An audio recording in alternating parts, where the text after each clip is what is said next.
Уставниот суд доби претседател во 10-тиот круг гласање. Со 6 гласа за, Дарко Костадиновски го доби потребното двотретинско мнозинство за прв човек на уставен. Телма дознава дека го предложила колешката Јадранка Дабовиќ Анастасовска. Мандатот на претседателот е 3 години, но Костадиновски заминува од уставен во јануари 2027 година, кога му истекува мандатот како судија. Собранието го избра во јануари 2018 на предлог на претседателот на државата Ѓорѓе Иванов. Од 2001, кога претседател беше Борис Трајковски, па се до изборот за уставен судија, Костадиновски работел во кабинетот на претседателот на државата. Последните 8 години бил државен советник за надворешна политика во Вила Водно. Уставните судии напладне имаа состанок за консултации, по кој гласањето продолжи.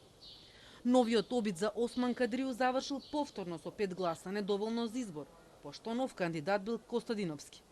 Со неговиот избор уставен излезе од блокада и можна криза, зашто вчера 9 судии договорија колективно да управуваат. Изминатите 9 круга покрај Осман Кадрију на гласачкото ливче во уставен се најдоа и имињата на Татјана Васич Бозаџиева и Јана Павловска Данева. 6 круга гласање, секој пат резултатот меѓу нив беше 5:4, пошто Павловска Данева вчера се повлече, за да се избегне уставна криза. Но сепак и наредните обиди беа неуспешни. Тоа ја потврди информацијата за два спротивставени табори во Уставниот суд, поделени околу измените на деловникот за две прашања: употреба на јазиците во уставен и воведување на заменик претседател во судот. Новиот претседател ќе предводи институцијата со новиот деловник, чија содржина ја обзнани неговата претходничка Добрила Кацарска на завршната пресконференција минатата недела.